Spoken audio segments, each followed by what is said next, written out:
telah menyempatkan dirinya untuk mengikuti weekly class kedua Mobile Development Google Developer Student Club Universitas Negeri Makassar. Mungkin ini pertemuan kita yang kedua, di mana pada pertemuan kali ini kita akan membahas secara khusus bagaimana pemrograman Kotlin itu bekerja pada pengembangan aplikasi Android. Jadi mungkin pada weekly kelas kedua ini kita akan belajar pemrograman Kotlin ya. Kita akan bahas inti-intinya atau secara garis besarnya. Kemudian mungkin untuk pengembangan Android-nya itu kita akan mulai pada weekly kelas minggu depannya. Jadi kita akan memulai itu pengembangan Android-nya pada weekly kelas ketiga.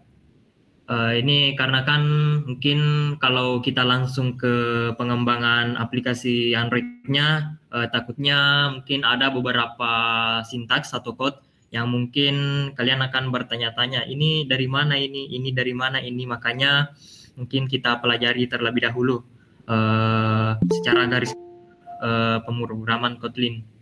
Dan di mana mungkin pada minggu lalu kita telah belajar bagaimana basic-basic dari Kotlin, bagaimana inisiasi variabel, bagaimana penggunaan operator dan lain-lain.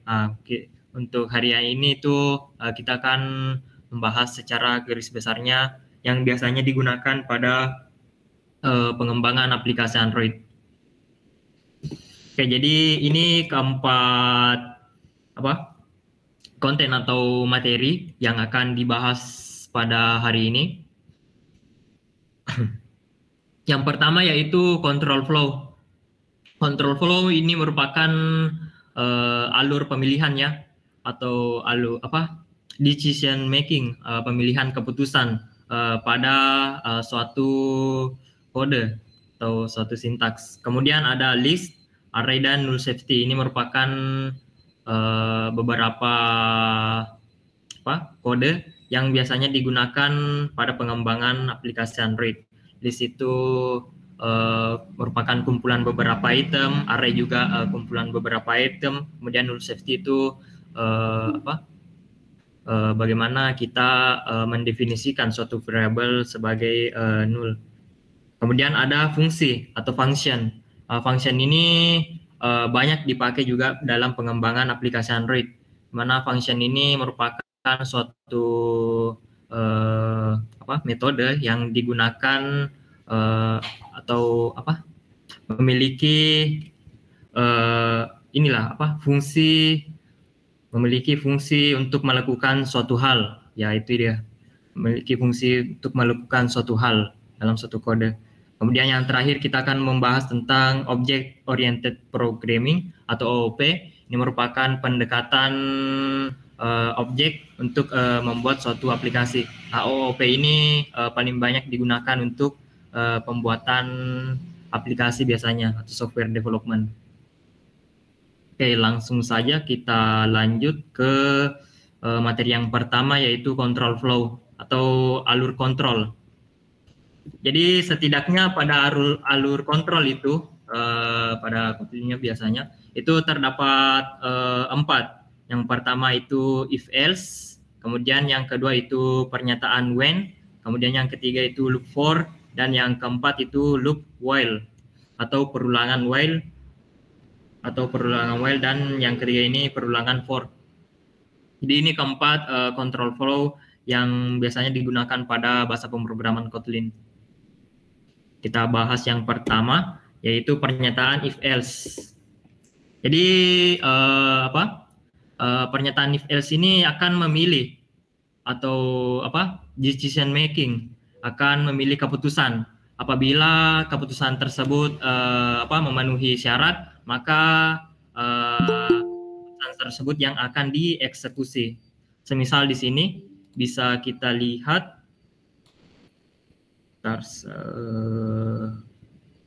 hide layer.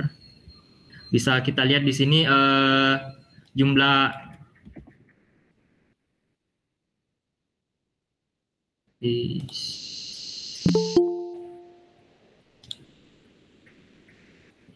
ini layer oke. Jadi di sini ada jumlah gelas ya. Jumlah gelasnya itu ada 30. Ini di inisiasi variabelnya. Kemudian ada inisiasi lagi atau deklarasi variabel itu jumlah piringnya 50. Jika ini if ya.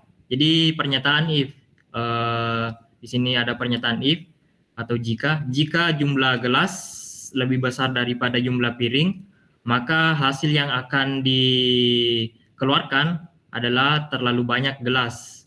Dilihat dari pernyataan yang ada di sini.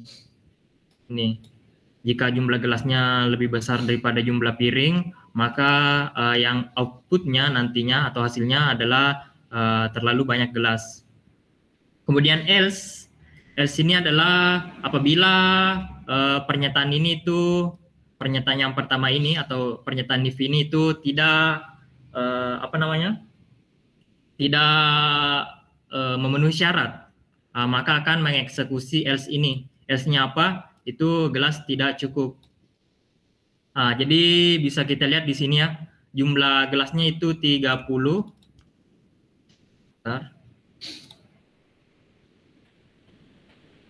Jadi jumlah gelasnya 30. Kemudian jumlah piringnya 50. Otomatis ini jumlah gelasnya itu lebih kecil daripada jumlah piring, sehingga pada pernyataan if else ini pernyataan pertama itu tidak memenuhi, sehingga ini tidak dieksekusi. Maka akan langsung else-nya akan langsung mengeksekusi program ini, yaitu gelas tidak cukup, sehingga outputnya adalah gelas tidak cukup. Jadi itu untuk pernyataan if else. Kemudian yang kedua yaitu if dengan banyak kasus. Jadi ini kan tadi hanya memiliki satu kasus. Ini sebenarnya hanya satu kasus ini. Kemudian bagaimana jika terdapat beberapa kasus? Semisal di sini ada inisiasi file tamu sama dengan 30. Jadi terdapat mungkin ada sebuah kunjungan ke rumah kita, itu terdapat 30 tamu. Jika tamu sama dengan 0, maka berarti tidak ada tamu. Ini untuk pernyataan pertama. Dengan persyaratannya itu tamu sama dengan 0, maka akan menghasilkan tidak ada tamu. Kemudian else if. Else if ini berfungsi sebagai persyaratan kedua. Ini persyaratan kedua, di mana persyaratan keduanya adalah guesnya. Aduh, salah lagi. Ini seharusnya ini ya. Ini tamu ini. Sorry, ini salah penulisan. Ini seharusnya tamu. Tamu kurang dari 20. Ini persyaratan keduanya, tamu kurang dari 20, maka hasilnya adalah hanya terdapat hanya sedikit tamu. Kemudian else-nya itu atau kasus yang ketiga itu tentunya terdapat banyak tamu. Di mana kita lihat di sini variabel tamunya itu bernilai 30. Pada pernyataan pertama tentunya tidak akan memenuhi, karena di sini tamu sama dengan 0. Kemudian pada pernyataan kedua, else if-nya, yaitu tamu kurang dari 20, maka ini juga tidak terpenuhi, karena tamu kita terdapat 30 orang. Kemudian yang ketiga, pernyataan ketiga, tentunya ini memenuhi ya. Ini memenuhi, karena else itu artinya yang bukan sama dengan 0 dan yang bukan kurang dari 20. Maka 30 ini memenuhi pada pernyataan else, yaitu terdapat banyak tamu, sehingga hasilnya itu di sini hasilnya adalah terdapat banyak tamu. Oke, jadi itu untuk if else ya. Di mana bisa kita lihat ada dua.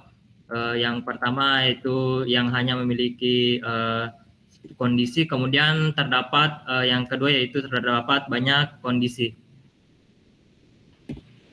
Kemudian ada rentang dalam if else.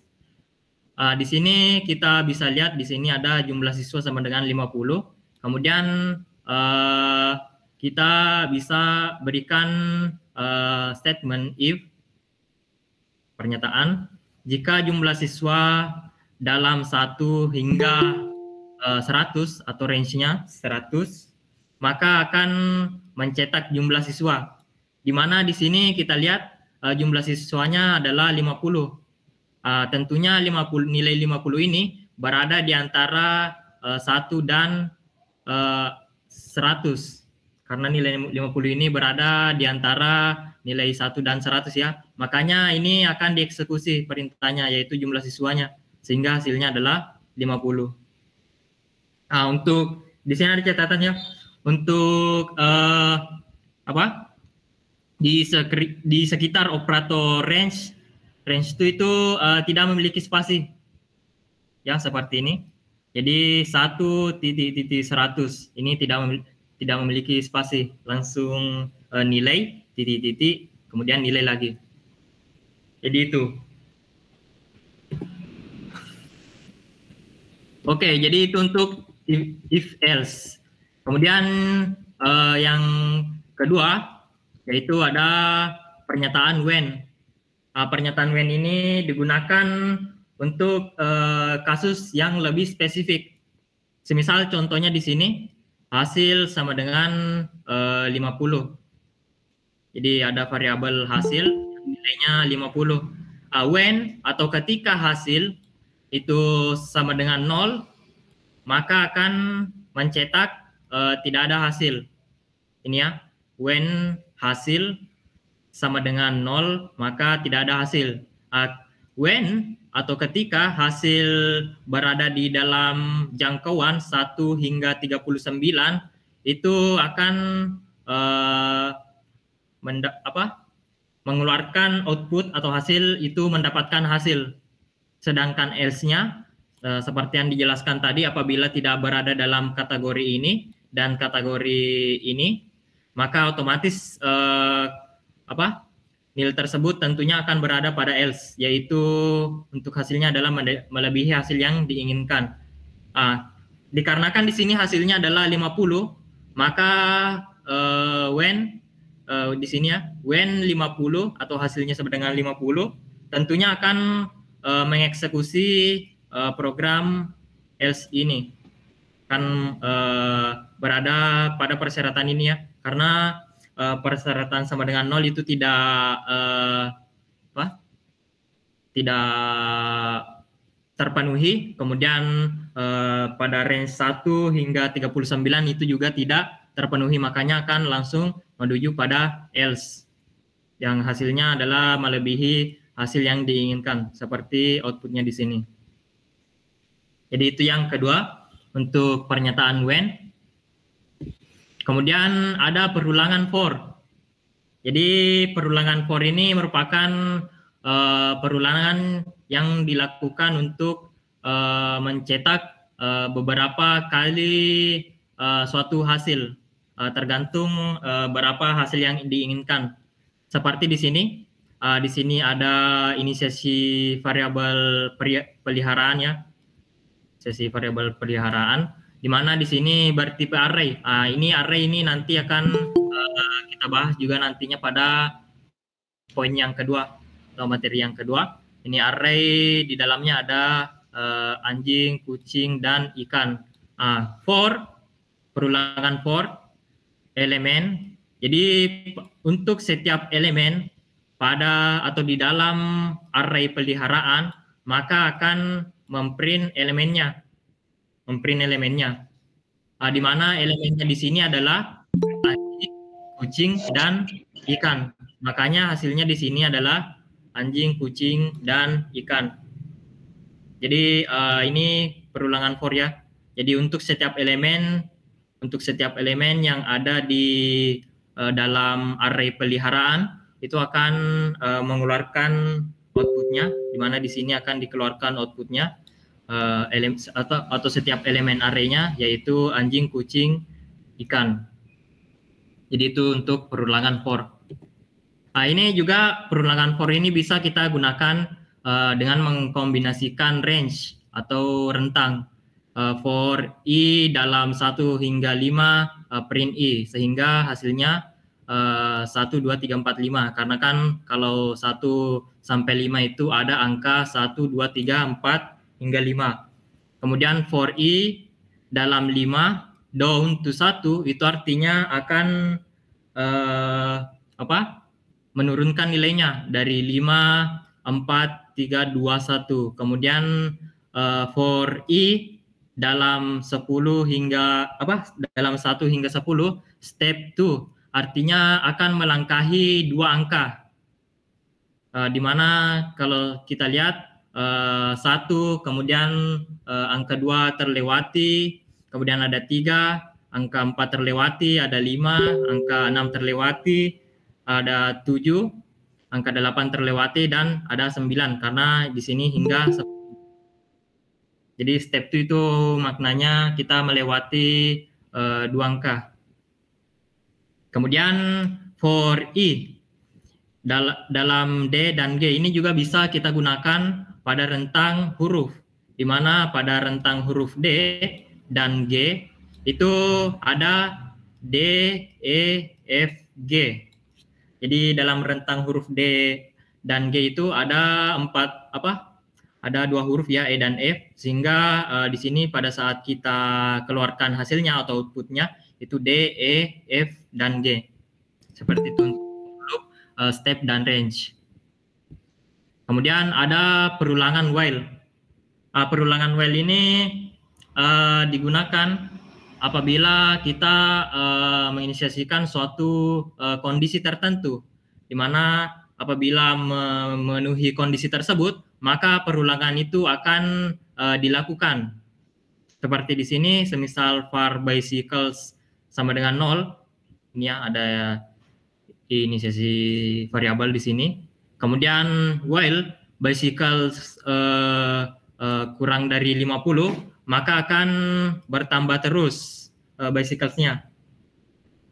Jadi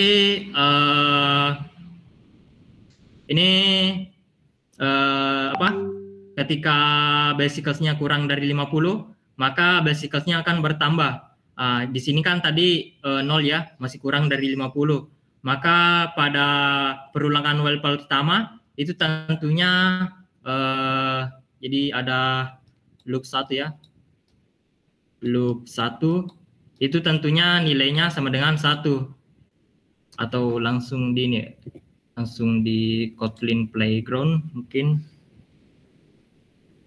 Bentar.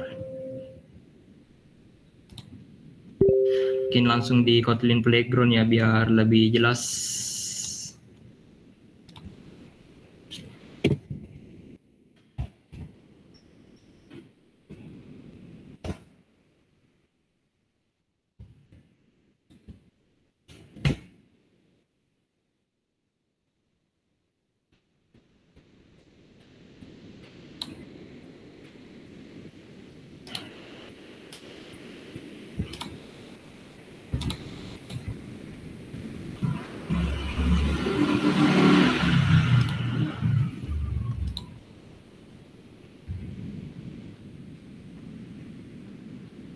Jadi var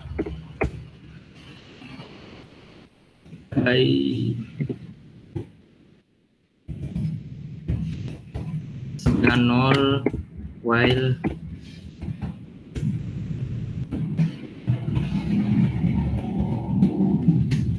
kurang dari 50 akan mengeksekusi ini salah ketik.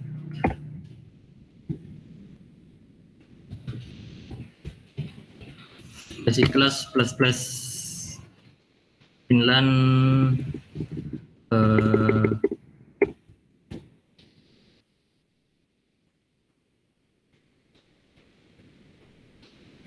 bicycle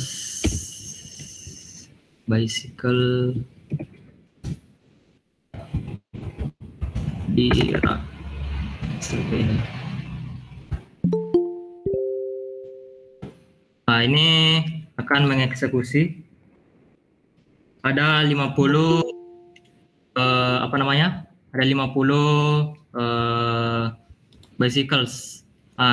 Kalau kita mau spesifik, ini bisa kita pindahkan ke dalam untuk melihat prosesnya. Ini kan sudah kita pelajari operator plus plus, di mana operator plus plus itu menambah satu nilai pada suatu variabel ketika kita berikan ininya. Ini proses yang terjadi di mana pada while pertama atau perulangan pertama itu nilainya masih ada 1. Kemudian ini kan belum memenuhi kurang dari 50, maka ada perulangan kedua lagi, bertambah nilainya 1, maka nilainya 2, itu akan tercetak lagi 2. Kemudian perulangan ketiga dan seterusnya hingga mencapai nilai 50. Ketika nilainya 50 itu kan sudah kurang dari 50, makanya perulangannya berhenti di sini, di 50. Oke. Begitupun dengan operator do. Jadi do. Jadi ini artinya do, artinya melakukan sesuatu ketika. Jadi bicycles, do bicycles kurang minus artinya mengurangi 1 ya, mengurangi 1 while bicycles kurang dari atau lebih dari 50. Ini akan mengurangi 1 nilainya. Kemudian kita cetak.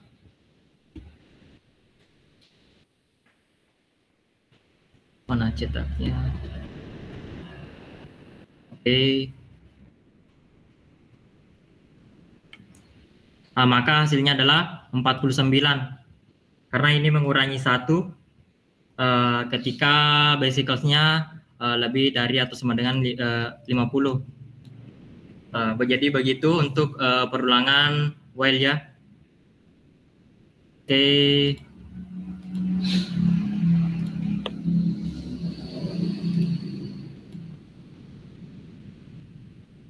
Kita lanjut untuk apa? Untuk control flow selanjutnya.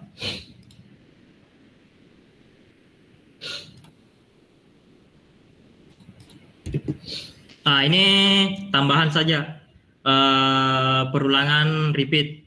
Jadi repeat ini akan mencetak akan melakukan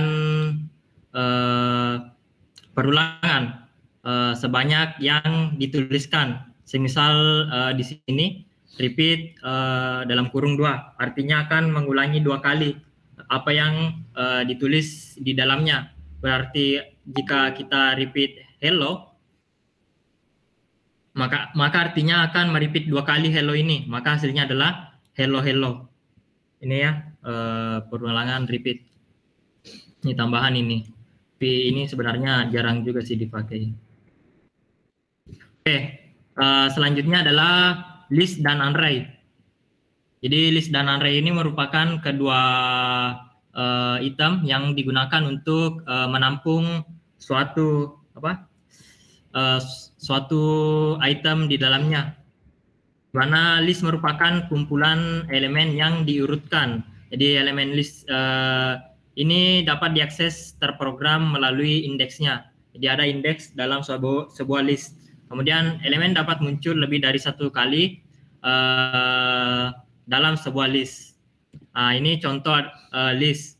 Di mana di sini ada inisiasi variabel file instrument yang merupakan list of atau daftar dari elemen-elemen yang ada di dalamnya, yaitu ada trompet, ada piano, dan ada biola. Ketika kita jalankan atau print learn atau kita lihat hasilnya, maka yang tereksekusi atau hasilnya adalah yang keluar yaitu trompet, piano, dan biola, persis sama dengan yang ada di dalam sini. Jadi persis yang ada di dalam sini. Jadi list ini digunakan untuk menampung suatu atau beberapa elemen dalam suatu variabel. Jadi kita menampung beberapa elemen seperti di sini menampung trompet, piano, biola dalam suatu variabel instrumen. Nah, ini list yang tidak bisa diubah karena seperti yang kemarin kan kita pelajari, ada ya variabel yang bisa diubah, ada juga variabel yang tidak dapat diubah. Kemudian yang dapat diubah itu bedanya menggunakan mutable list of. Sementara di sini hanya menggunakan list of ya, yang tadi yang menggunakan list of. Yang dapat diubah itu menggunakan kata kunci mutable list of. Di mana di sini ada sama yang tadi, ada trompet, ada piano, dan ada biola. Di mana di sini untuk perubahannya di sini kita lihat ini menghapus biola. Jadi ini dihapus pada variabel mylist. Jadi nanti jika kita eksekusi yang keluar hanyalah trompet dan piano. Biolanya itu ditiadakan atau dihapus. Jadi seperti itu, ada list yang dapat diubah, ada list yang tidak dapat diubah, di mana yang tidak dapat diubah itu hanya memakai list of. Kemudian yang dapat diubah itu menggunakan mutable list of. Kemudian selanjutnya array. Jadi array ini hampir sama dengan list, di mana array menyimpan banyak item. Kemudian elemen array dapat diakses terprogram melalui indeksnya. Kemudian elemen array dapat diubah. Kemudian ukuran array telah ditetapkan. Jadi ini contoh arraynya. Contoh array semisal peliharaan. Jadi array of, ini kata kuncinya kalau penggunaan array. Itu array of anjing, kucing, dan ikan. Ini untuk mencetak hasilnya. Jadi array itu menggunakan ini sama list. Array juga array menggunakan yang namanya indeks, di mana anjing ini merupakan indeks ke-0, ini kucingnya indeks pertama, kemudian indeks kedua. Seperti tadi pada perulangan for ya tadi. Ini perulangan for.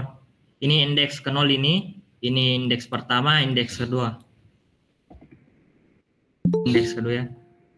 Jadi itu array memiliki indeks, di mana indeksnya dimulai dari 0, yang pertama. Kemudian untuk pencetakannya ini harus dikonversi terlebih dahulu. Dikonversi menjadi string, kemudian kita cetak variabel peliharaan. Maka hasilnya akan perlihatkan anjing, kucing, dan ikan. Oke. Kemudian menggabungkan array. Ini sebenarnya simple. Ketika kita ingin menggabungkan, tentunya itu operator yang kita gunakan adalah operator tambah. Operator tambah ini kita gunakan untuk menggabungkan array, sama seperti biasanya, seperti minggu lalu. Kita menggabungkan semisal string, menggabungkan atau melakukan pertambahan integer, itu kita gunakan operator tambah, di mana ini ada array integer 1, 2, 3 dan array integer 4, 5, 6. Ini ditambahkan atau dikombinasikan pada variabel combine. Kemudian arraynya dikonversi terlebih dahulu menjadi string, sehingga hasilnya dikarenakan di sini numbers 2 yang yang pertama, maka yang pertama itu tentunya hasilnya adalah 456. Seperti yang di sini 456. Kemudian plus numbers itu nilainya 1, 2, 3. Kemudian dilanjut 1, 2, 3. Jadi itu array ya. Array itu bisa juga digabungkan. Kemudian null safety. Jadi operator null safety ini pada Kotlin itu tidak ada variabel yang dapat null secara default. Jadi untuk membuat satu variabel null ada tata caranya. Tidak bisa dibuat secara default. Kemudian ketika kita menetapkan variabel menjadi null secara eksplisit, kita bisa menggunakan operator yang namanya safety call. Kemudian pengujian null dapat kita gunakan yang namanya operator Elvis. Nah, ini contoh variabel yang kita inisiasi atau deklarasikan itu sama dengan null, maka hasilnya akan error. Hasilnya akan error ya. Hasilnya akan error. Kemudian bagaimana caranya untuk menginisiasi variabel menjadi null? Itu kita gunakan operator safety call. Nah, operator safety call ini adalah dengan menambahkan tanda tanya di belakang tipe datanya. Yang ini, menambahkan tanda tanya di belakang tipe datanya. Jadi var number of book titik 2, kemudian tipe datanya itu integer. Kemudian kita tambahkan tanda tanya.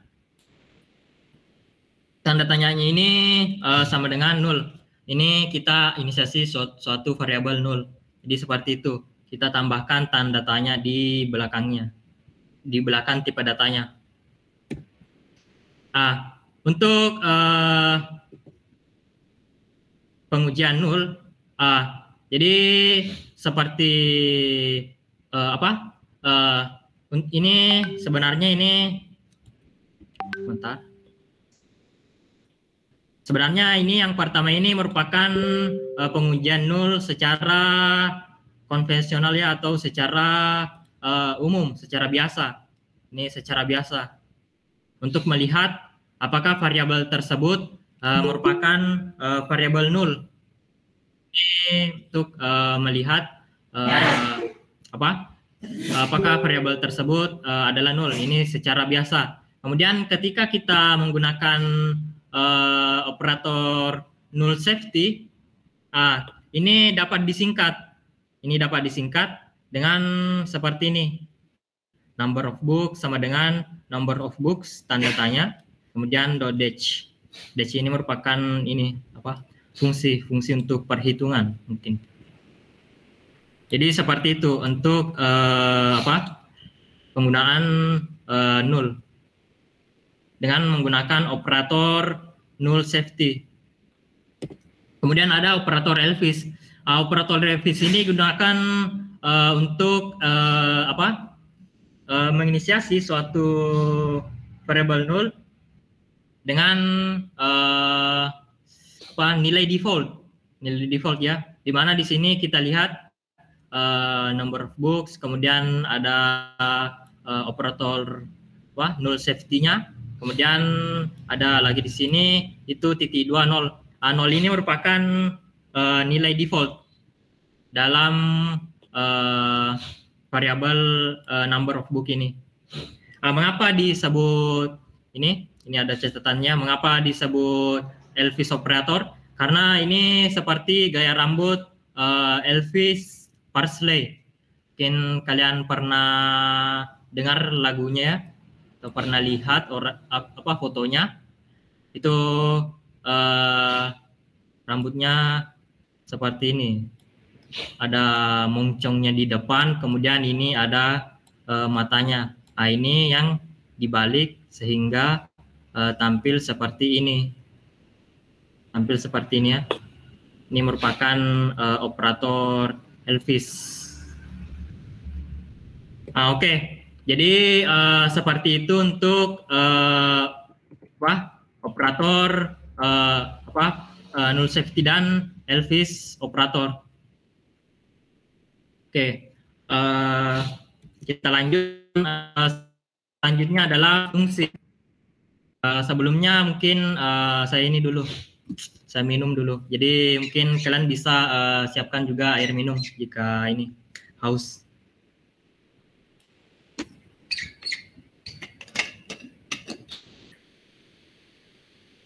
Iya, Cok. Gimana kayak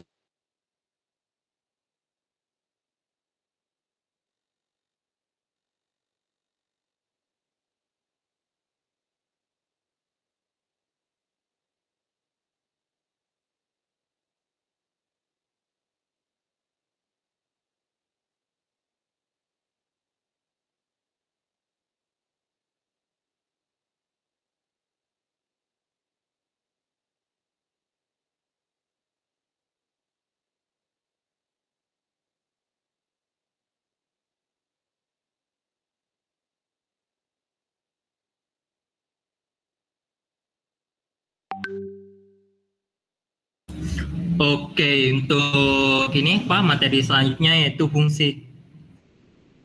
Jadi untuk materi fungsi ini mungkin saya sebenarnya belum terlalu ini, belum 100%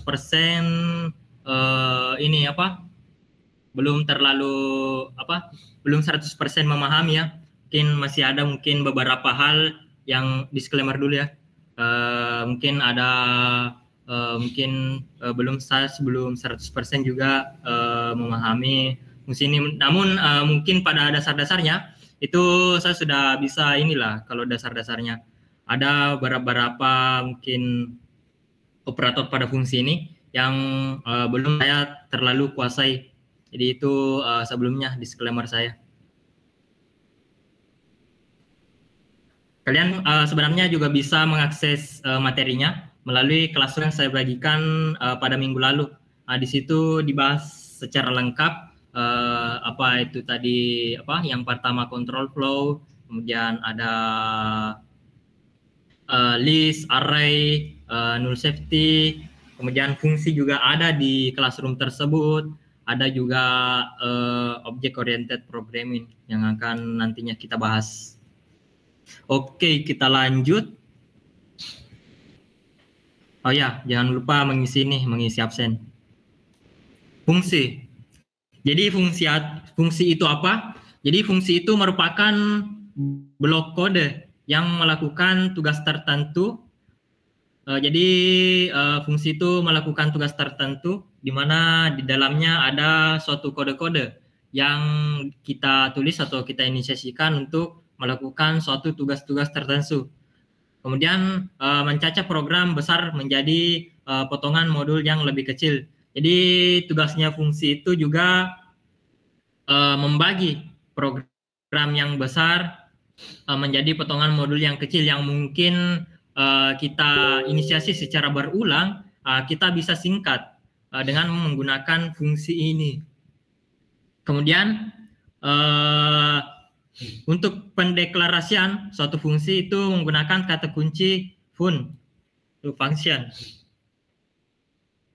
Kemudian untuk mengambil argumen dengan nilai yang ini fungsi ini dapat mengambil argumen dengan nilai yang dinamai atau nilai default.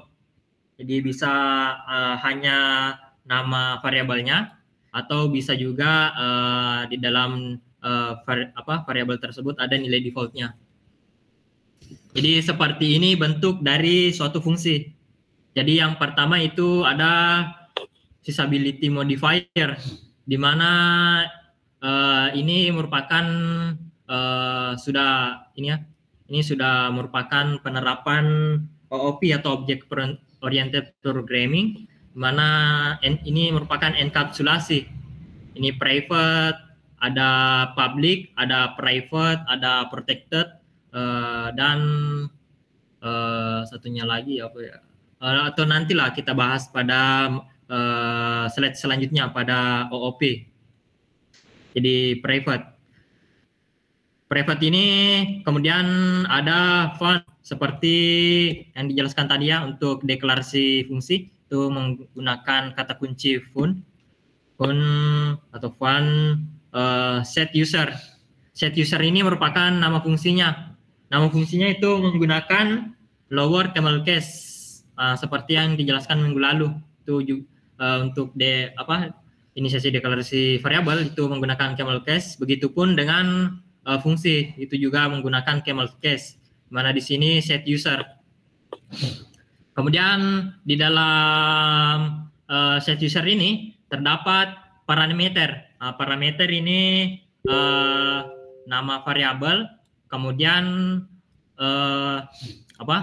tipe data variabelnya, kemudian dipisahkan oleh koma untuk variabel selanjutnya. Kemudian ada variabel selanjutnya yaitu variabel dengan nama age atau umur ya. Kemudian tipe datanya. Kemudian titik 2 ini tipe kembaliannya, di mana tipe kembalian itu maknanya bagaimana hasilnya nanti fungsi dari ini yang ingin dikeluarkan atau outputnya, di mana di sini outputnya adalah string. Kemudian return, return ini kembaliannya, ini body fungsinya. Ada string di sini, nama kamu adalah name, di mana ini mengambil dari variabel name, kemudian dan kamu berumur age atau mengambil dari variabel age-nya di sini. Kemudian pada fungsi mainnya atau fun main ini kita inisiasikan set user, di mana mungkin kita tulis nanti di sini nama orangnya, kemudian umurnya. Atau kita langsung ini ya di Kotlin Playground.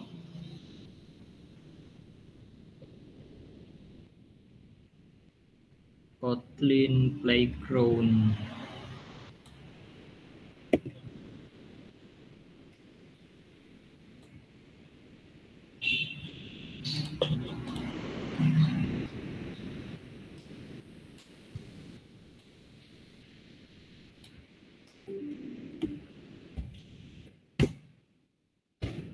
Oke, ini private function set user. Itu parameternya adalah name atau nama, itu tipe datanya string. Kemudian variabel kedua adalah age atau umur, itu tipe datanya integer. Kemudian kembaliannya string, dan pada body-nya itu kita returnkan atau kembalikan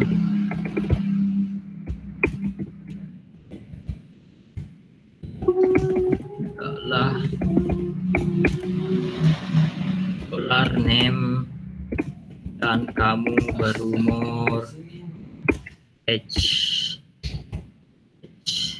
tahun. Seperti ini. Di fun main-nya ini kan berbeda fungsi ya.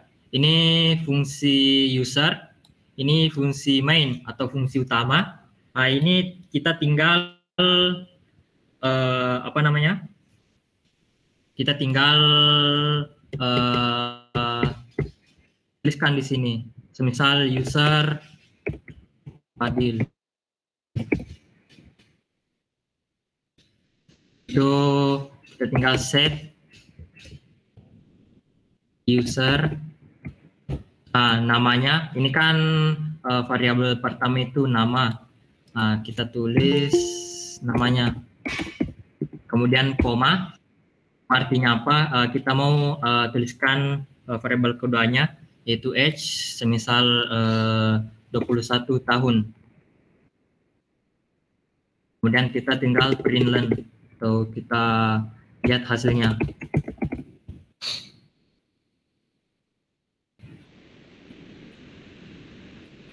Ini langsung keluar hasilnya.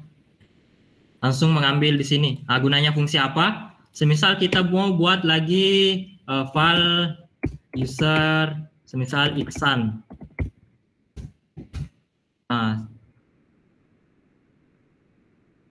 Langsung saja set user. Ini Iksan, misal salah ya, 20. Ini kita tinggal tampilkan hasilnya, println Iksan.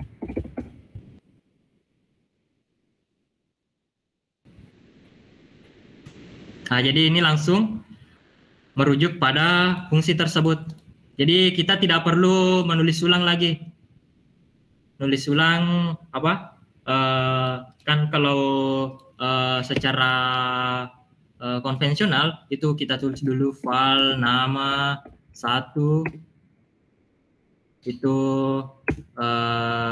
string isinya semisal Fadil, kemudian file uh1 itu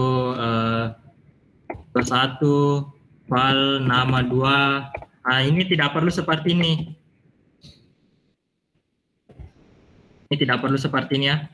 Langsung kita gunakan fungsi agar lebih ringkas dalam penulisannya. Nah, itulah gunanya fungsi sebenarnya.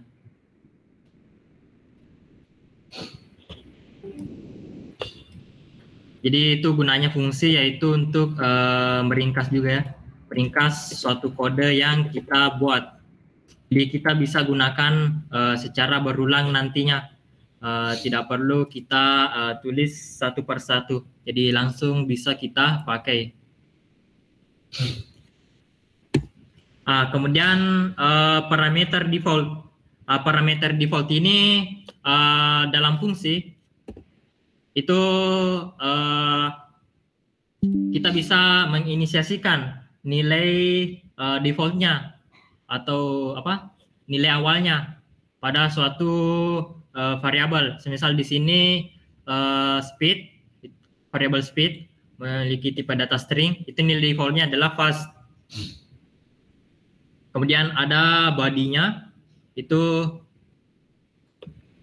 println driving speed. Ini akan merujuk pada variabel speed ya, variabel speed yang ada di sini. Ketika kita menuliskan hanya drive dalam kurung ingat ya kalau ada dalam kurung seperti ini pada fungsi main atau fun main itu artinya itu merupakan suatu fungsi. Ketika kita hanya memakai drive itu secara otomatis akan menampilkan hasil pada nilai default dari variabel speed ini, di mana nilai defaultnya fast, maka akan tentunya akan memberikan hasil fast karena di sini di dalam sini tuh tidak kita inisiasikan nilainya. Sedangkan kalau kita inisiasikan nilainya seperti yang di sini itu drive slow. Di sini slow ya. Ini akan menimpa nilai default yang ada di sini, nilai default fast. Ini akan ditimpa dengan slow. Jadi sehingga hasilnya adalah driving slow. Jadi nilai fast di sini atau nilai defaultnya di sini akan ditimpa oleh nilai slow. Kemudian ada kita bisa juga langsung merujuk pada nama variabelnya. Semisal speed sama dengan turtle like. Ini nilainya yaitu turtle like, sehingga hasilnya nantinya akan seperti ini. Driving turtle like. Ini hasilnya ya. Ini akan menimpa juga nilai default yang ada di sini. Jadi ini tertimpa nilai defaultnya. Dikarenakan di sini kita inisiasikan nilainya dengan merujuk pada nama variabelnya. Jadi ada dua. Semisal kalau hanya satu di sini variabelnya, itu kita bisa langsung ubah seperti ini. Kalau ada dua, kita bisa gunakan koma di sini. Komanya di sini, kemudian nilai selanjutnya, atau kita bisa merujuk langsung dengan menulis nama variabelnya. Jadi seperti itu untuk parameter default. Kemudian ada lambda. Jadi lambda adalah ekspresi yang membuat fungsi yang tidak memiliki nama. Jadi ini untuk juga mempersingkat ini ya. Untuk mempersingkat penulisan fungsi. Semisal di sini contohnya ada dirt level itu sama dengan 20. Kita tidak menulis fun lagi ya atau fun lagi. ini tidak kita tulis lagi, itu kita langsung tuliskan bodinya atau isi dari fungsinya. Seperti di sini yaitu level itu merupakan variabel level merupakan tipe data integer, di mana ini isinya level bagi 2. Ini tadi apa parameternya? Sorry, tadi itu apa? Jadi pada lambda expression itu kita tidak tulis lagi fun-nya, kemudian nama variabelnya, itu tinggal kita tulis parameter dan nilainya. Sorry, kok nilai? Body-nya body.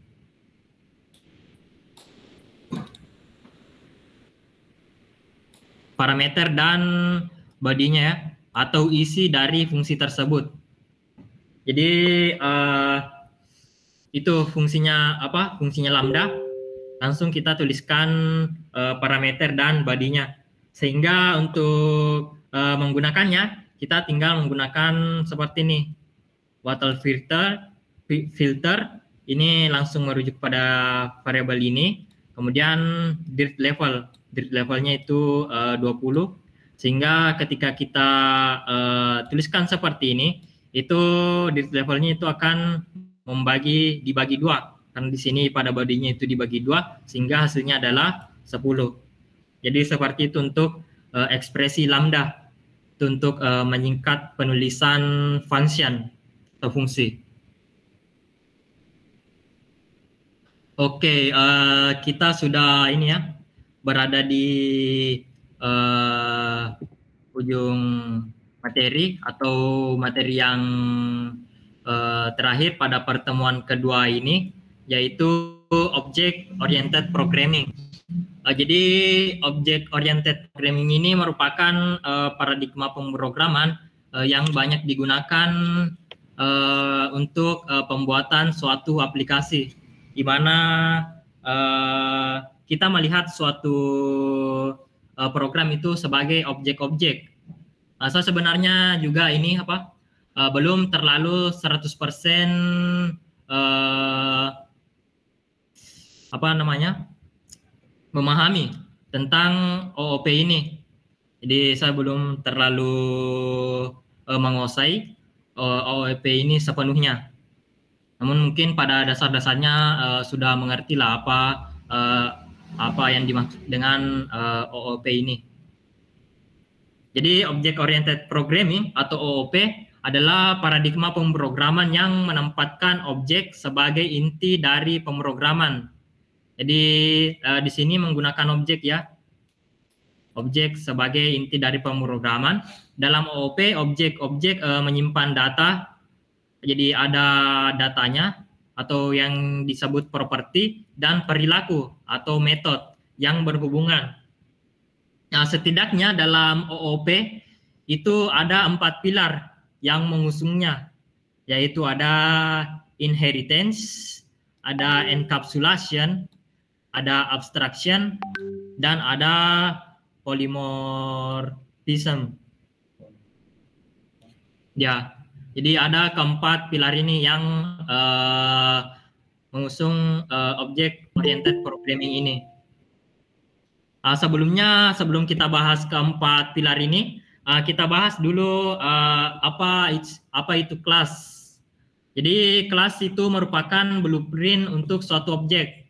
Blueprint itu seperti ini ya, blueprint rumah, di mana kita bisa lihat denanya ini pintunya di mana, jendelanya di mana, ruang tamunya di mana, dan lain-lain. Jadi Jadi untuk kelas ini merupakan blueprintnya. Ini belum berbentuk objek pada kelas ini. Nanti pada instance objek ini yang menentukan metodenya pada kelas tersebut. Seperti ada instance objek, semisal dari blueprint ini, dari kelas ini blueprintnya ada rumah yang berwarna biru atapnya, ada rumah yang berwarna orange atapnya, atap dan pintunya ya, atap dan pintu. Kemudian ada juga rumah yang berwarna merah, atap dan pintunya dan lain-lain. Begitupun mungkin dengan jumlah jendelanya yang berbeda-beda. Jadi ada kelas, ada objek. Kelas itu merupakan blueprintnya, objek itu merupakan hasil dari blueprint kelas tersebut. Oke, kelas dan instance objek. Di mana di sini ada contohnya yaitu kelas host. Di mana pada kelas host itu memiliki ini ya, memiliki properti warna host atau warna rumah, propertinya atau datanya, properti atau data ya. Warna rumah itu string, tipe datanya string, jumlah jendela itu integer, kemudian apakah dijual atau tidak, itu boolean. Boolean itu apakah dijual bernilai true itu berarti ya, bernilai false berarti tidak.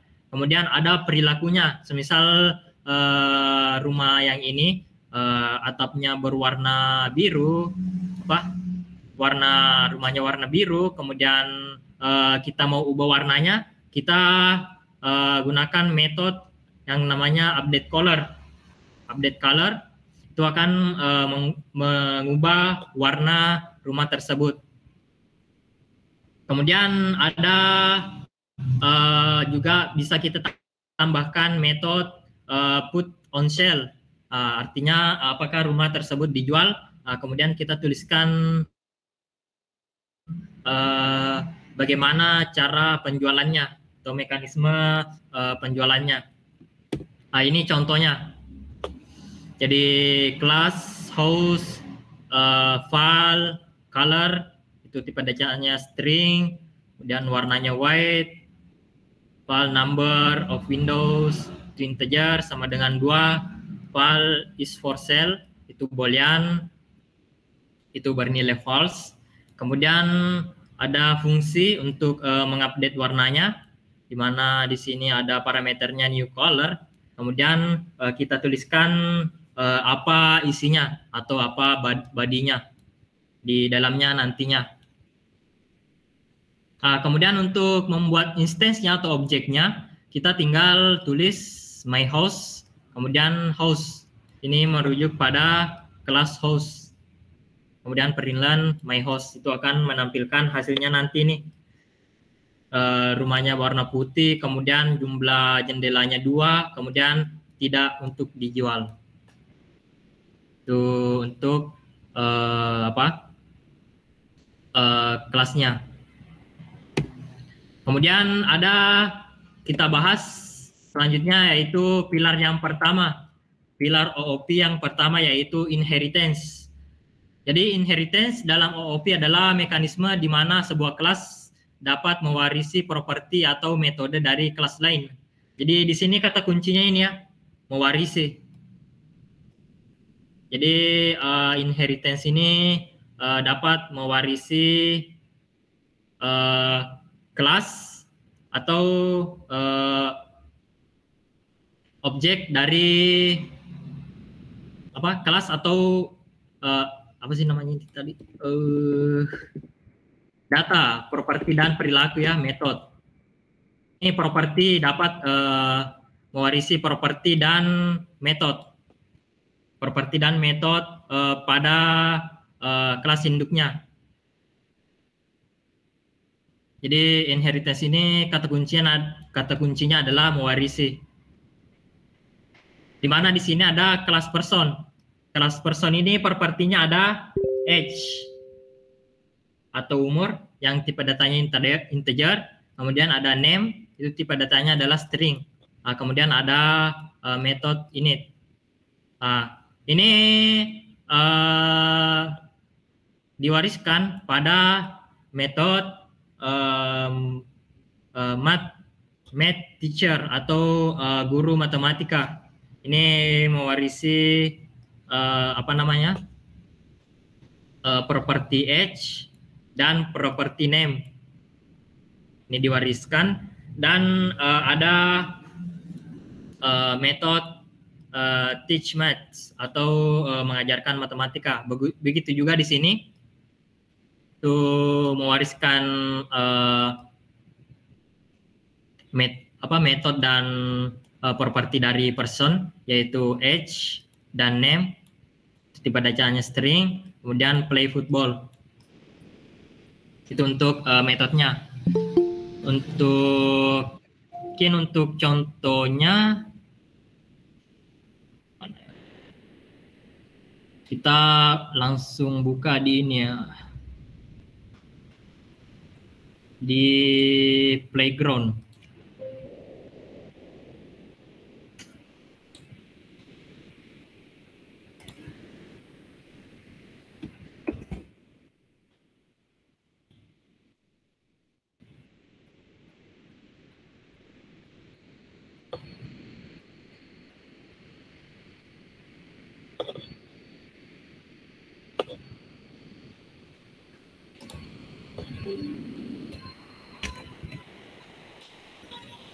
Ini contohnya di playground, di mana di sini ada kelas person. Kelas person ini ada age dan name, kemudian ada metode init, di mana ini metodenya memberikan suatu output, my name is dan my age is. Kemudian pada kelas math teacher itu ada age dan name juga. Ini inheritance atau mewariskan kelas person di sini ya, mewariskan kelas person, di mana di dalamnya ada metode teach maths, di mana di sini mengeluarkan hasil atau output I teach in primary school. Kemudian ada kelas footballer, di mana di sini juga ada parameternya age dan name, menginheritance atau mewarisi kelas person, age dan name. Kemudian ada metodenya yaitu play football. Play football itu hasilnya adalah I play football for semisal di sini Al Nassr. Kemudian pada function main-nya atau fungsi utamanya ini tinggal dituliskan. Semisal T1 yaitu math teachers, umurnya 25, namanya Jack. T1 teach maths, itu hasilnya adalah I teach in primary school jika kita jalankan. Ini I teach. Ketika kita inisiasikan ini, itu otomatis akan yang pertama 25 ini akan mengisi variabel yang di sini pada kelas person. Kemudian nama ini Jack akan mengisi hasil yang di sini pada variabel name pada kelas person. Kemudian T1.teachMatch ini kan fungsi teachMatch itu tadinya adalah isinya adalah I teach in primary school.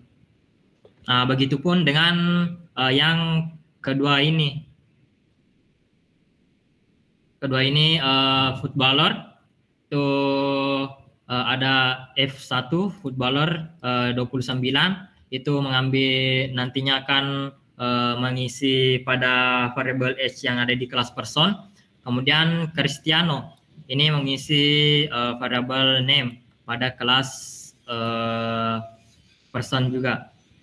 Kemudian play football di sini ini akan mengambil fungsi play football di sini, di mana isinya adalah I play football for Al Nassr. Seperti di sini ya. Ini contohnya. Jadi itu untuk inheritance pilar pertama. Kemudian pilar kedua yaitu encapsulation. Jadi encapsulation adalah sebuah metode untuk mengatur struktur kelas dengan cara menyembunyikan alur kerja dari kelas tersebut. Jadi enkapsulasi ini bekerja dengan menyembunyikan alur kerja dari kelas tersebut. tadi seperti di sini ada public ya. Public itu visible atau terlihat di mana saja. Private itu visible di dalam kelas yang sama. Kemudian internal itu visible dalam modul yang sama. Kemudian protected itu visible di kelas dan subkelas yang sama. Jadi ini sebenarnya kita bisa tuliskan di sini. Semisal private class, ini open class ini untuk inheritance. Ini sebenarnya kalau hanya bertipe kelas itu biasanya public. Biarpun tidak kita tuliskan public, hanya tertuliskan kelas, itu sebenarnya bertipe public. Kemudian kalau private ini sebenarnya artinya visible dalam kelas yang sama. Jadi ini hanya bisa berlaku di dalam kelas tersebut. Tidak bisa diakses di luar kelas yang memiliki private. Kemudian ada internal. Ini visible dalam modul yang sama.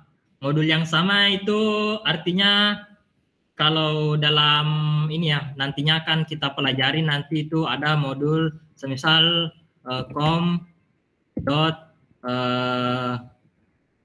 example.aplikasi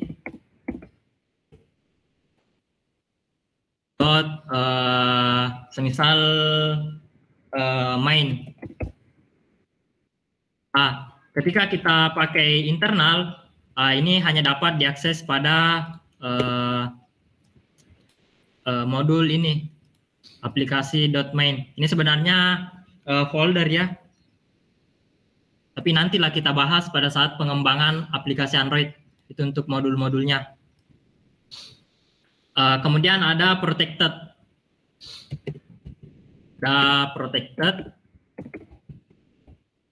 Protected ini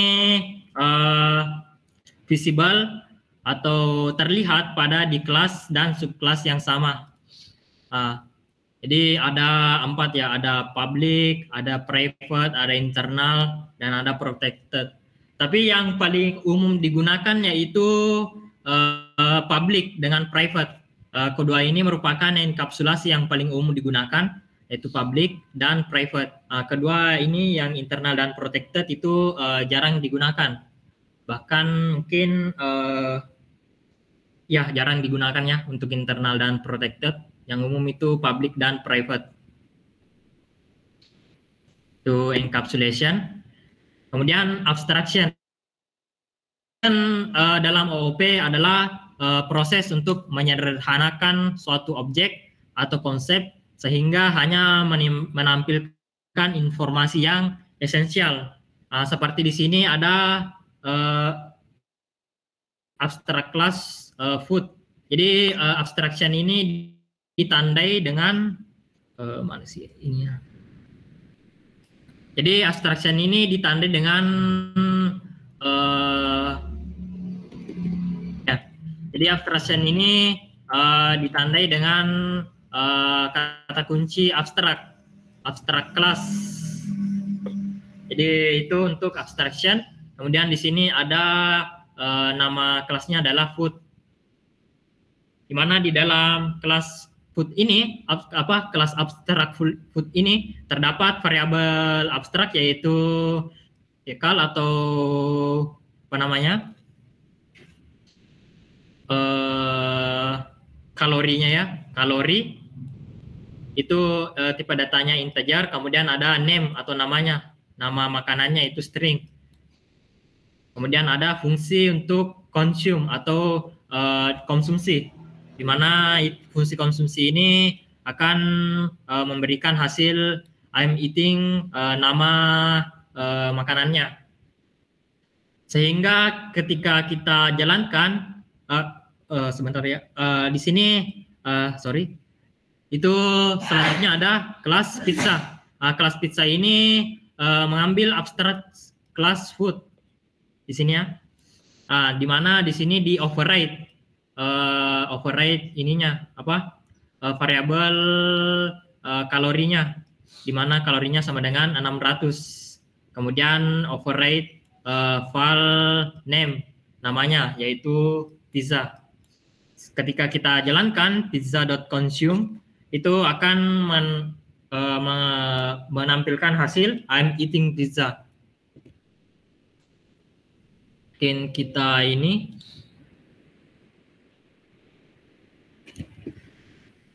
playground.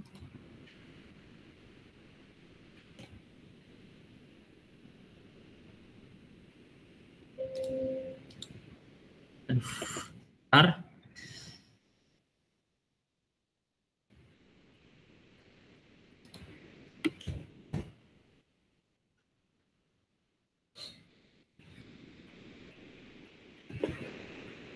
Ini contohnya sama, contoh abstraction.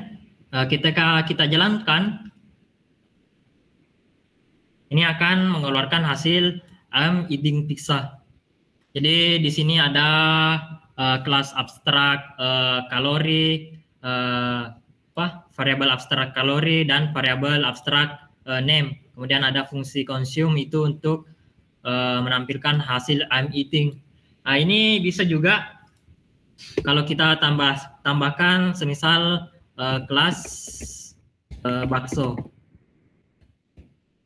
Itu mengambil dari food, abstrak kelas food. Dan isinya itu bisa kita isi dengan ini. Di override kalorinya semisal 400, kemudian namanya yaitu bakso. Tinggal kita panggil di sini bakso dot consume. Jadi ini ya, ini fungsi consume itu untuk menampilkan hasil ini. Ketika kita jalankan, ada hasilnya I'm eating bakso. Jadi abstraction ini itu menyederhanakan suatu objek atau konsep. Jadi kita sederhanakan dulu, kemudian kita tuliskan apa isinya, kemudian kita panggil. Oke, kemudian ada polymorphism. Jadi untuk polymorphism ini itu adalah mekanisme di mana suatu objek dapat memiliki lebih dari satu bentuk atau dapat digunakan dalam berbagai konteks. Di mana contohnya di sini ada kelas cat atau kucing, itu memiliki dua bentuk untuk fungsi makannya atau eat-nya, di mana fungsi pertama itu hanya memiliki variabel food, kemudian fungsi yang kedua yaitu memiliki fungsi eat, di mana fungsi eat kedua ini memiliki variabel food dan quantity. Kemudian untuk isinya juga berbeda, di mana di sini hanya cat eat food, sedangkan pada fungsi yang kedua yaitu cat eat food as much quantity grams. Jadi seperti ini kelas cat. Jadi kalau hanya kelas ya, itu merupakan modifier public, atau pada enkapsulasi itu bertipe public atau bisa diakses di mana saja. Cat, kemudian isinya itu ada fun it, dalamnya ada variabel parameter food, string, kemudian kita print learn cat it. food. Kemudian disinilah polymorphism berfungsi, di mana kita deklarasikan fungsi yang kedua dengan nama yang sama.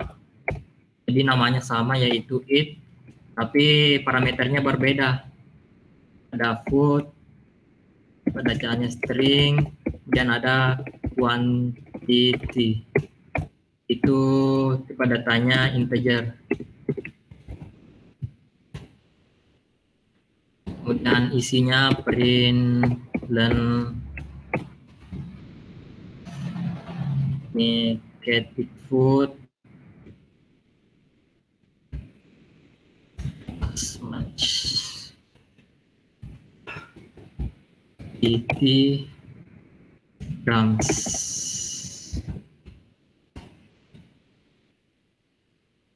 Nah, ketika kita mau panggil di main function, semisal kita ini ya, objeknya, nama objeknya adalah Garfield.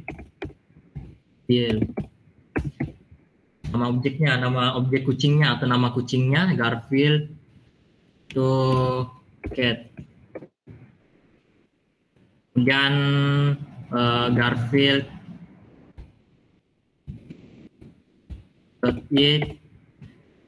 nya apa itu fish. Kemudian aku sebut ini Garfield it. Nah, ini polymorphism fish, 20. Jadi ada dua di polymorphism itu, ada dua ini, ada dua bentuk. Yang pertama ini function it, itu hanya memiliki parameter food, kemudian dengan hasil ini. Kemudian yang kedua yaitu function it juga namanya, tapi memiliki tambahan parameter quantity integer, sehingga hasilnya ini nantinya ketika kita inisiasikan seperti ini, Garfield.it fish, ini merujuk pada fungsi yang ini. Kemudian ini Garfield.it yang fish, 20, ini merujuk pada fungsi yang ini. Jadi seperti itu untuk polymorphism. Oke. Jadi mungkin kita sudah di penghujung ini ya pertemuan. Aku ingatkan kembali, kalian dapat mengakses materi ini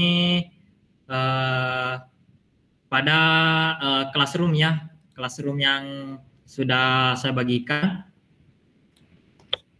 Tadi itu linknya. Nah ini. Kalian bisa akses materi ini kembali pada Classroom yang sudah saya bagikan. Sebentar, saya bagikan juga di kolom chat.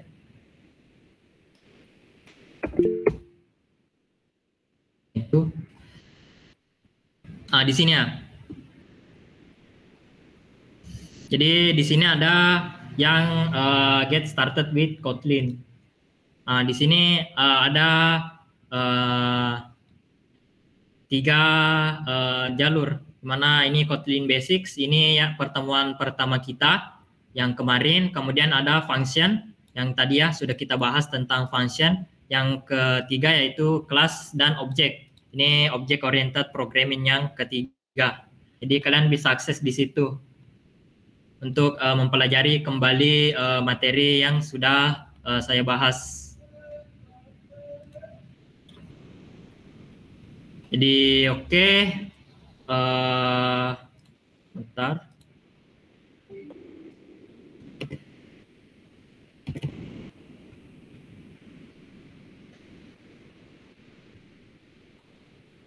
Jadi itu ya, kalian bisa akses kembali materinya di situ, di Classroom tersebut, di mana nantinya kalian bisa juga mendapatkan badge, kalian gunakan sebagai portofolio bisa juga, dan lain-lain. Jadi mungkin seperti itu ya untuk ininya eh, apa untuk materinya untuk hari ini. Dan aku ingatkan kembali, kalian jangan lupa download Android Studio dan Java Development Kit. Karena minggu depan itu kita sudah masuk pada pengembangan aplikasi Android-nya. Jadi kita akan bermain-main pada Android Studio ya minggu depan. Android Studio itu merupakan aplikasi untuk pengembangan aplikasi Android. Jadi minggu depan mungkin kita akan bahas tentang itu. Untuk instalasi Android Studio sebenarnya cukup mudah. Kalian tinggal cari di internet, itu banyak sumbernya. Namun mungkin kalau kalian mendapatkan permasalahan, semisal tidak dapat berjalan dan lain-lain, mungkin bisa ini di di grup atau kita bahas mungkin pada minggu depan itu untuk instalasi Android Studio-nya. Itu sebenarnya mudah. Kalian bisa cari referensinya banyak bertebaran di internet. Jadi itu ya, jangan lupa download Android Studio dan Java Development Kit JDK. Atau ini, aku sertakan linknya di kolom chat sebentar. Ntar aku cari dulu itu yang kemarin.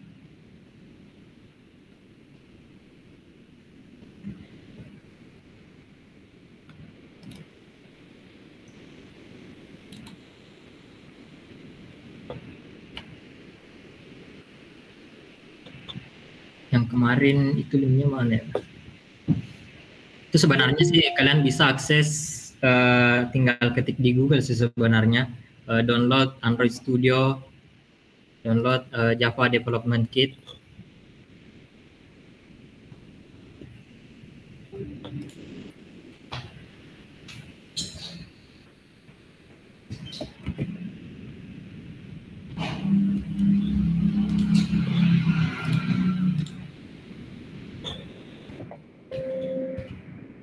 Sebentar, oke.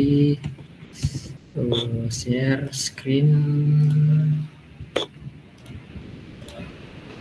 Oke. Itu kalian bisa download di situ ya untuk Android Studio-nya dan Java Development Kit-nya.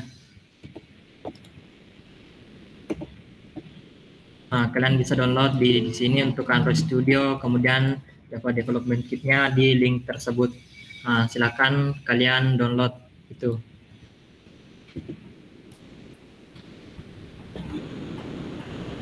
Jadi jangan lupa download. Kalau ada permasalahan pada saat instalasinya, mungkin bisa chat aku ya, baik pribadi maupun di grup bisa, ataupun bisa kita simulasikan instalasinya pada pertemuan berikutnya. Oke, untuk selanjutnya itu mungkin kita masuk pada sesi tanya jawab. Jadi mungkin aku ini dulu ya. Silakan yang mungkin yang mau bertanya itu silakan raise hand dan mungkin bisa juga di kolom chat. Sementara menunggu pertanyaan mungkin aku ke toilet dulu ya. Oke, silakan ditulis juga di kolom chat kalau ada maupun raise hand. Aku ke toilet dulu.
Bagaimana, ada yang mau bertanya? Mungkin kalian ini ya, kalian pusing dengan apa yang aku jelaskan.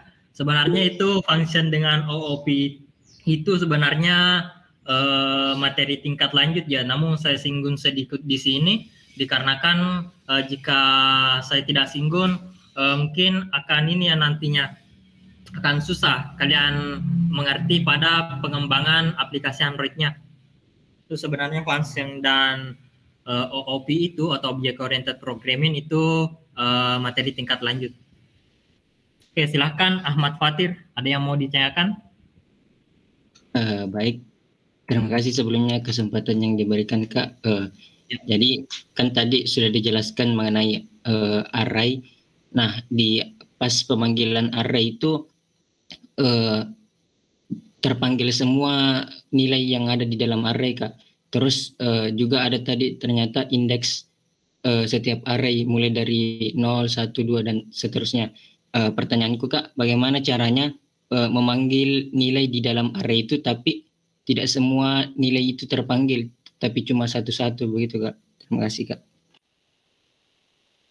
Oke, terima kasih atas pertanyaannya. Sebentar ya, aku ini dulu materinya.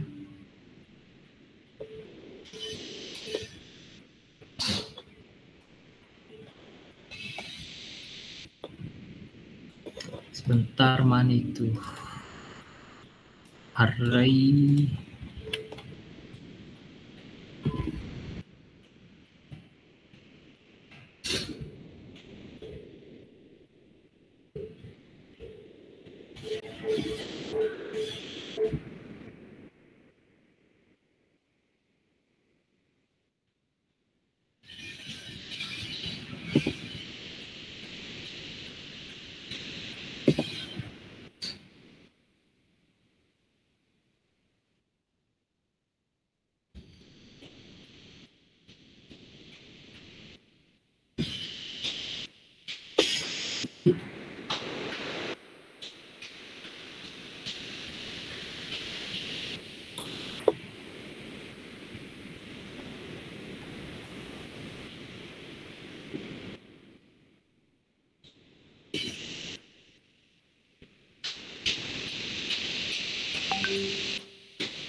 Itu ada tadi sebenarnya itu di apa?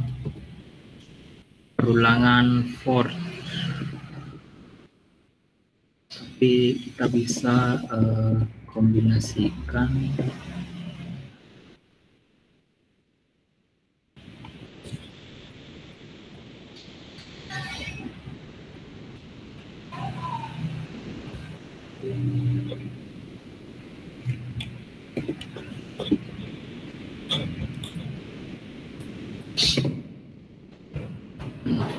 for.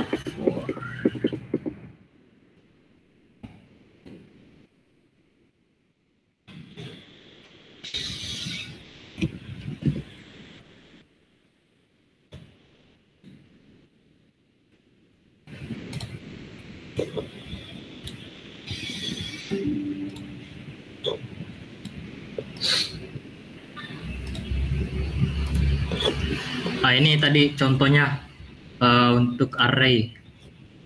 Ini kan array-nya ada isinya ada 3 ya. Kemudian kita cetak satu persatu. Nah, sebenarnya ini kita bisa cetak hanya satu saja. Playground di file peliharaan array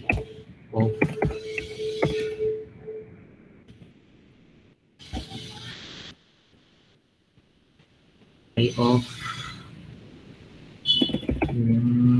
kemudian keduanya itu king dan ketiga ikan. Kemudian semisal mau mencetak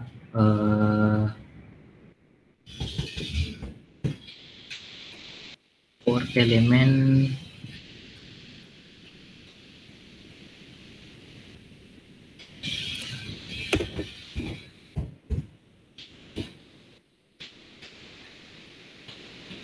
indeks ke 0, kita coba peliharaan.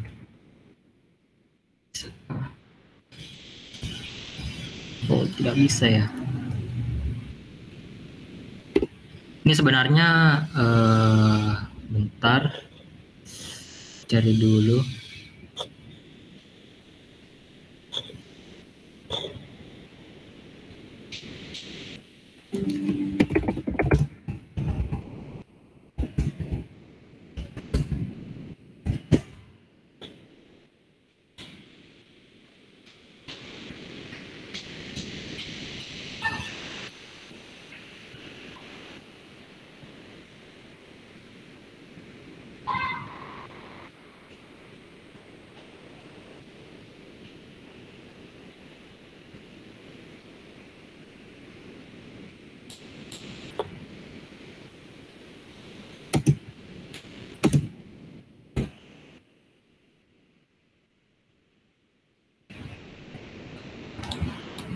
Sorry, mungkin agak lama karena kan aku kurang ini ya, kurang memahami cara mencetaknya.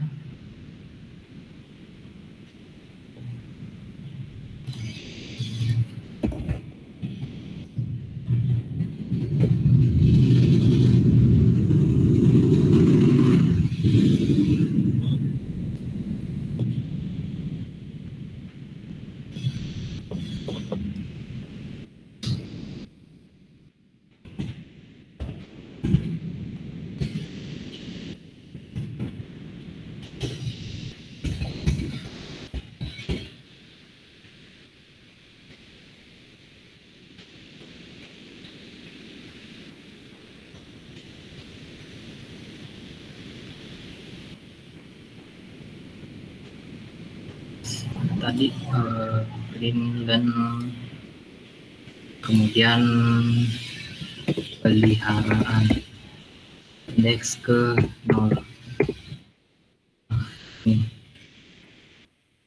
Sebenarnya ternyata ini sebenarnya simple ya. Mungkin saya kurang ini, mungkin agak lupa atau bagaimana.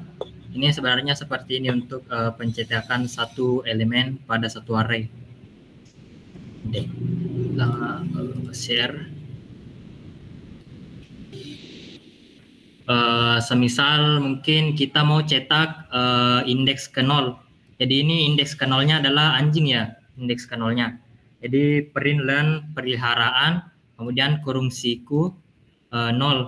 Ini 0 ini akan merujuk pada indeks ke 0 pada suatu array. Nah, ketika kita jalankan, indeks ke 0-nya adalah anjing, ini akan menampilkan anjing. Ketika misal indeks kedua dalam suatu array, indeks keduanya kan ikan, ini ke 0, ke 1, ke 2. Nah, ketika kita jalankan, ini akan memunculkan hasil ikan dan seterusnya. Jadi seperti itu mungkin untuk mencetak array. Sorry tadi mungkin ini aku kurang ini menanggapi ininya pertanyaannya. Bagaimana Ahmad Fatir? Iya Kak. Nah, terima kasih Kak jawabannya. Oh iya, oke. Bagaimana, ada pertanyaan lain mungkin?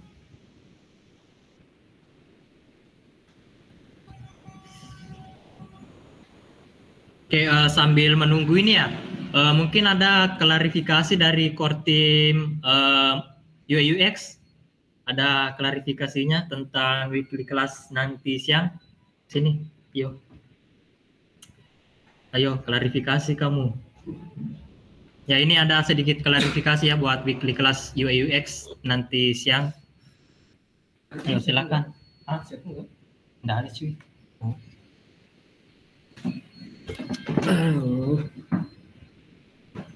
Halo teman-teman, suara saya kedengaran? Ya Kak. Kayaknya weekly class kita untuk hari ini ditunda dulu. Mungkin diadakannya besok pagi atau besok siang, karena sekarang lagi masih membuild materinya, sambil mikirin bagaimana tugas nantinya untuk teman-teman. Untuk weekly class hari ini mungkin ditunda dulu. Besok baru kita mengadakan weekly class lagi untuk pertemuan kedua tentang UI UX. Oke, jadi itu aja dari saya. Saya kembalikan kepada Fadil. Oke, jadi itu ya teman-teman, mungkin untuk weekly class UI UX itu ditunda hari ini, itu akan diadakan besok. Seperti itu. Mungkin masih ada pertanyaan? Kalau sudah tidak ada, mungkin aku mohon perhatiannya ke teman-teman untuk open cam. Ini untuk dokumentasi. Kita dokumentasi untuk apa namanya? Pertemuan kedua, weekly class kedua mobile development. Ayo open cam. Aku minta ininya. Ayo.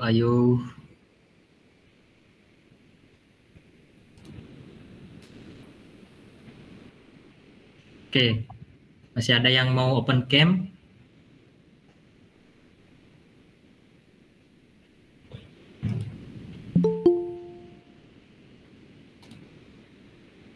Ayo open cam, dokumentasi.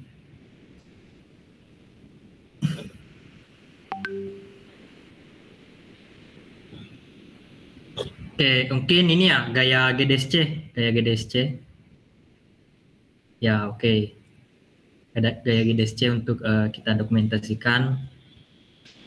Ya, Kak Holil on cam dong. Iya. Oke. Ya, silakan on cam ya. Kemudian gunakan gaya GDSC-nya. Gaya GDSC, aku tangkap layar dalam 3, 2, 1. Oke, mungkin itu ya untuk hari ini. Minggu depan kita lanjut langsung ke Android Studio-nya, dalam pengembangan Android Studio-nya. Aku ucapkan terima kasih untuk teman-teman yang telah bergabung. Mungkin aku ada salah kata atau kurang dalam menjelaskan, aku mohon maaf. Sekian dari aku. Wassalamualaikum warahmatullahi wabarakatuh. Selamat siang teman-teman.